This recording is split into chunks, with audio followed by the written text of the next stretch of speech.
మీన రాశి వారికి ఏ నడుసని నడుస్తోంది. అలాగే స్వక్షేత్రంలో 5 గ్రహాలు ఉన్నాయి, పంచగ్రహ కూటమి.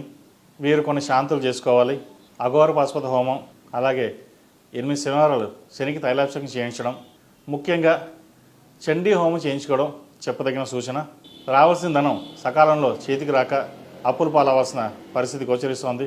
అయితే గడిచిన 2.5 సంవత్సరాల కంటే ఇక్కడి నుంచి కొంతమేర వీరికి బాగుందనే చెప్పచ్చు.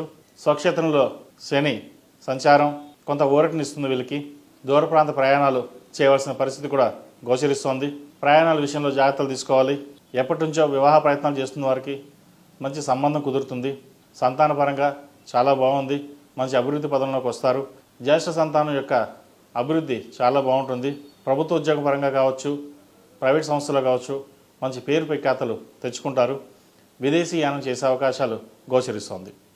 ఈ రాశిలో జన్మించిన స్త్రీలకు వృత్తి ఉద్యోగాల పరంగా, వ్యాపార పరంగా సానుకూల పరిస్థితులు గోచరిస్తోంది. ఆరోగ్యం సంబంధించి గ్యాస్ట్రిక్, అసిడిటీ, స్పైన్కి సంబంధించి, ముఖ్యంగా గైనిక్ సంబంధించి ఇబ్బందులు తలెత్తే అవకాశాలు గోచరిస్తోంది. కోర్టు వ్యవహారాలకు సంబంధించి ఎక్కువగా ఇబ్బంది పెడుతుంది. ఏ పని చేసినా సరే వెనక్కి వెళ్ళడం, నష్టం వచ్చే అవకాశాలు గోచరిస్తోంది. ధన వ్యయం సూచన కూడా ఎక్కువగా కనిపిస్తోంది. నమ్మిన వారే మోసం చేసే అవకాశాలు లేకపోలేదు. వాటి విషయంలో జాగ్రత్తలు తీసుకోండి. విద్యార్థులకు కాలం అనుకూలంగా ఉంది.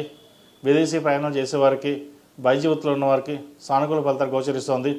ముఖ్యంగా దూర ప్రాంత ప్రయాణాలు చేసేవారికి కొన్ని జాగ్రత్తలు తీసుకోవాలి. సెల్ఫ్ డ్రైవింగ్ విషయంలో చాలా జాగ్రత్తలు తీసుకోవాలి. ఏదైనా పని మీద బయటికి వెళ్ళేటప్పుడు ఆంజనేయ స్వామిని దండం పెట్టుకుని ముందుకు వెళ్ళడం చెప్పదగినది.